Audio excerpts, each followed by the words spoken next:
Welcome to Unscripted Coding.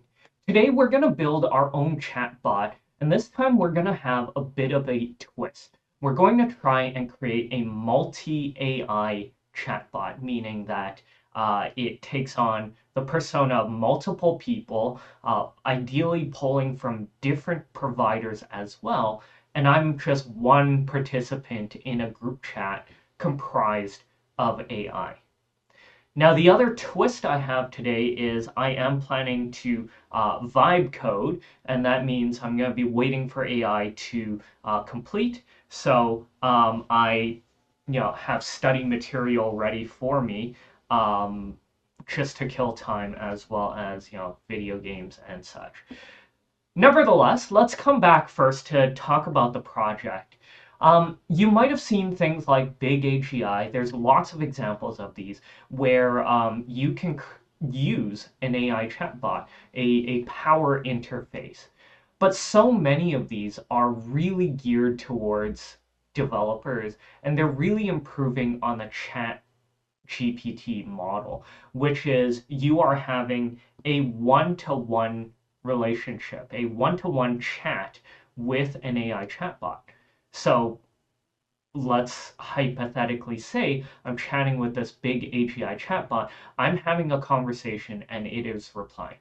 In many ways, it's quite simple because they just have to respond to the inquiry.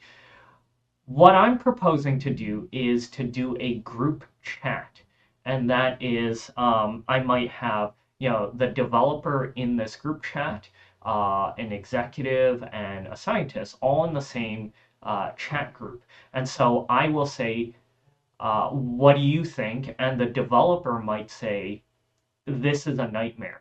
And I don't have to go to a separate tab or separate chat. The executive will chime in and say, "But this will bring us $1 million. This is a great idea."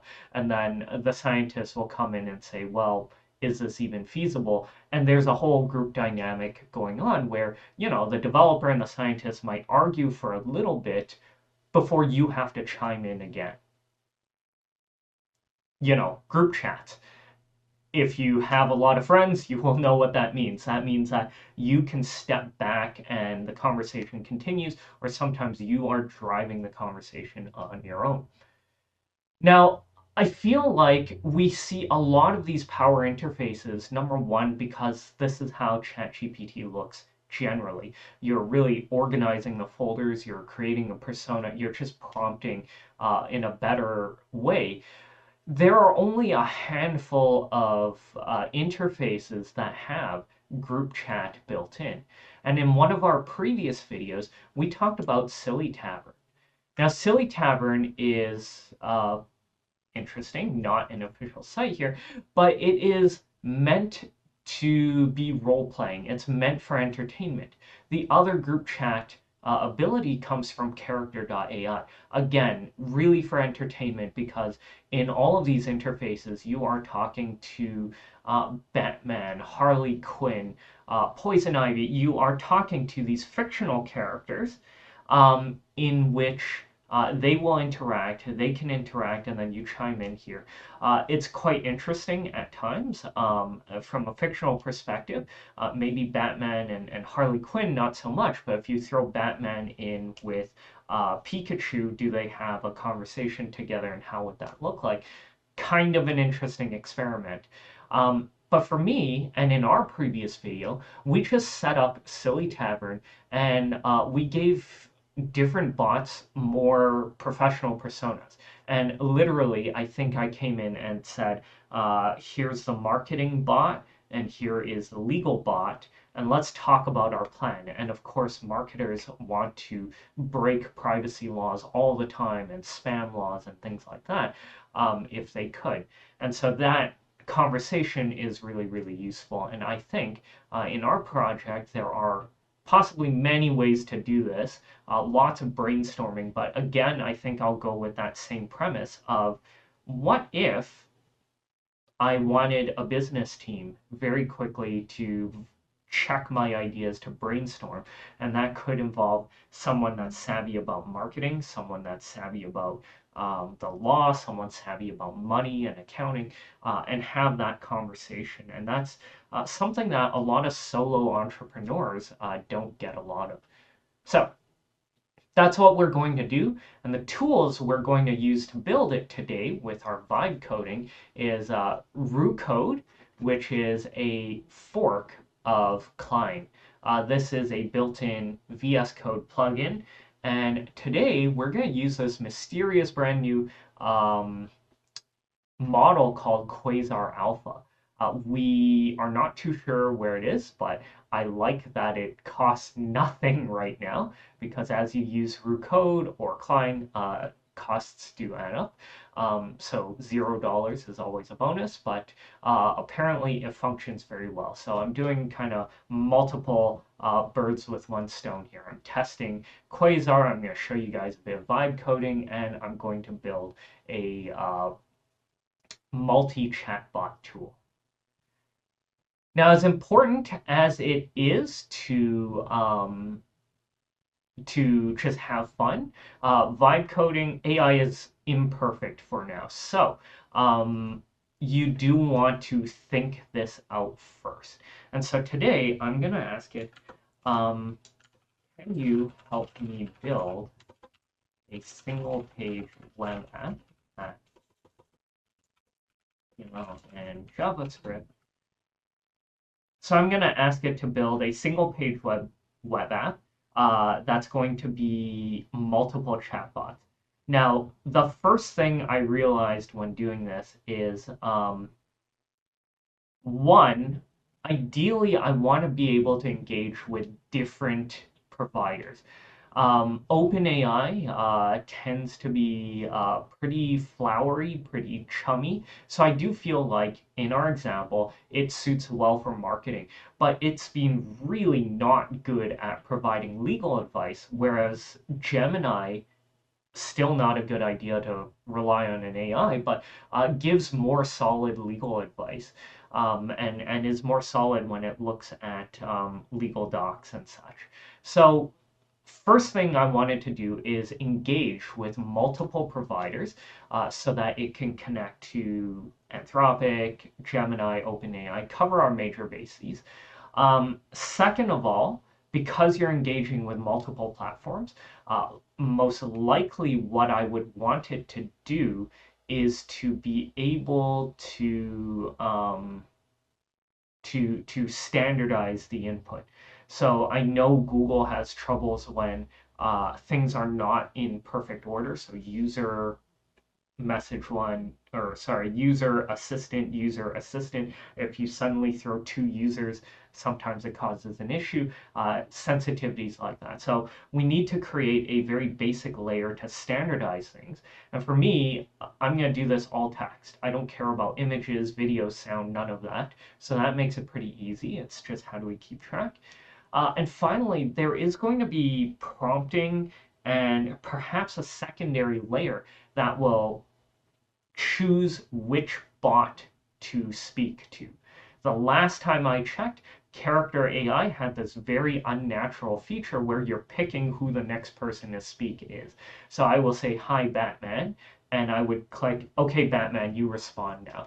That's not great. I want them to be able to fight it out, to have a conversation with each other, to basically auto-progress until it's my turn to chat again. And in ways for me to be able to interrupt as well. So there needs to be two kind of layers here, and I will tackle them separately, but I'm going to just ask it to say, can you help me build a single page web app that can,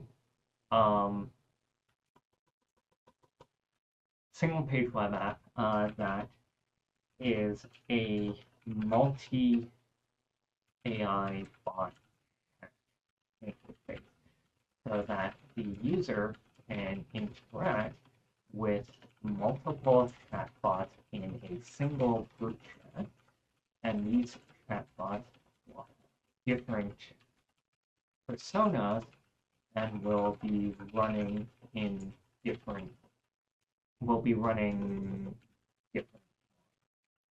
All right. I'm going to stop talking and just start vibe coding for a little bit.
Okay, so I've kind of just had this Quasar Alpha running for a while, and you could see there's a lengthy chat here, and that's just one. I've restarted it a few times already.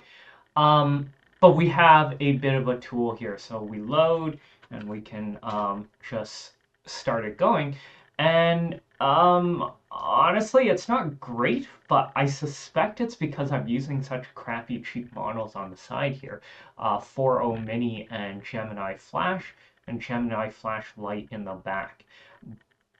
But let's just start with this and go, hey, bots, it's good to see you all. Can you each tell me a quick joke? Okay, and then what's gonna happen is I'm gonna send this in, and something in the back runs. It's our moderator, which is a Gemini Flash Lite. Um, Not thrilled about this either, but it is telling the chat who should go next. And so in this case, it really does make sense to just go roundtable, techie friendly, creative, techie friendly, creative. And each time they're going to tell a joke. Why don't scientists trust atoms? Scarecrow win an award, blah blah blah, and then here's some more. And then what's going to happen is here for me, it's saying, oh, it's the user's turn now to say something, and so I could be more of a natural person and go, haha, that's hilarious. Um, how about more history-related jokes instead? And this time, uh, just you create it and see who Gemini sends. And of course, it is going creative and then user. You could see it over here. I'm just going to close this off so you can see.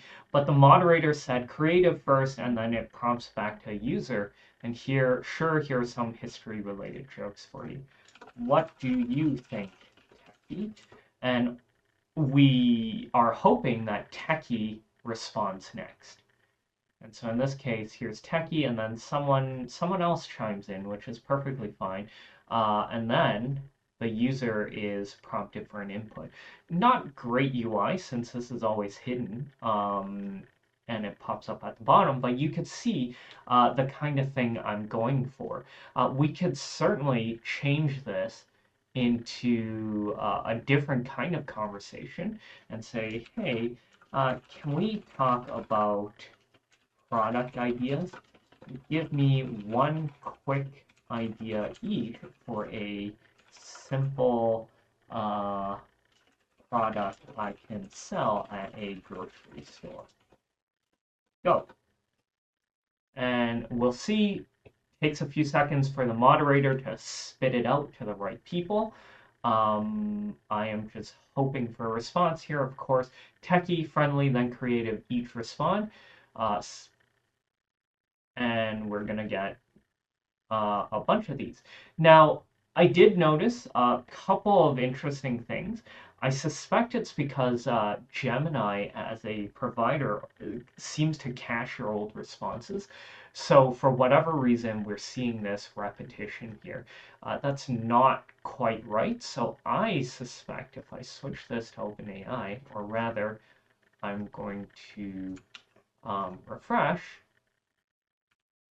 And I'm going to switch this to open router. I'm going to delete this bot so we only have two. And we will see who responds here and whether we have the same thing. Very odd that we have this error. And we're still getting this repetition. So that's not great. I would dig into the code, but you will see, if we look into the code, there is a significant amount of work here. The app.js is 382 lines, and then this one is 72. I have no idea what is going on here. Yes, that's right. I don't really know what's going on here, but I'm sure I could switch models to try and debug this further. But I do like that it's stopped and it's waiting for my input, so that's helpful. Okay, I'm going to stop here. I don't think more vibe coding is going to get this further. It is something that now we've gotten the foundation down, a human should take a look at it to try and figure out what's wrong. But the pieces are all there so that we can add and delete bots, we can connect to different ones. And we can have this conversation together.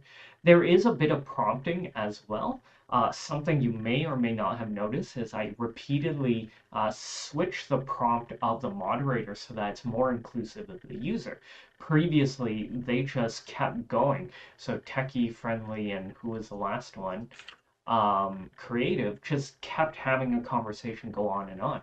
I, as a user, might find that really interesting down the line, but as kind of a demo, I wanted to have the user have to input every at least, every 3 or 4 conversations, every 3 or 4 messages, so that I'm in the loop.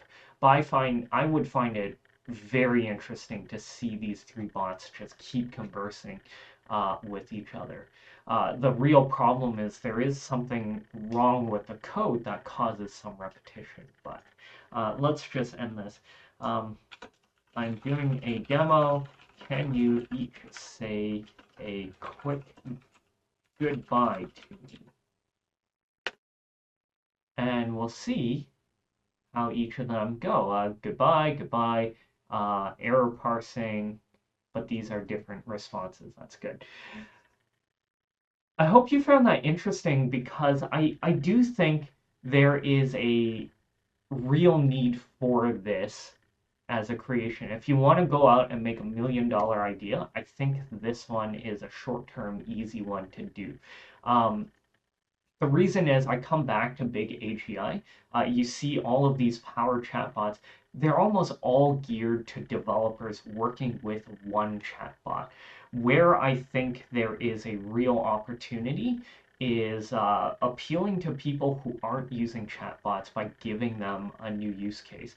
So I know of a lot of professionals and business people that would benefit from exactly what we were doing here, having a marketer, a legal person, bots taking those personas and having a conversation. I'm in the legal space, so it wouldn't surprise me to give personas of you're a privacy lawyer and you are a technology lawyer and you are a litigation specialist.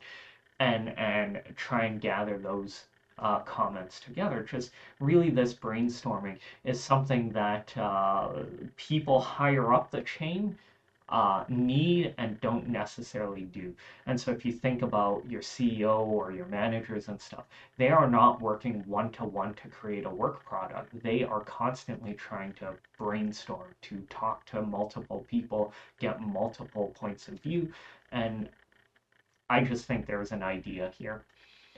Anyways, we're gonna do more videos, of course, every week. So I'll see you next week. If you enjoyed this video, hit the like or subscribe, and that will help out a ton. See you next week. Bye.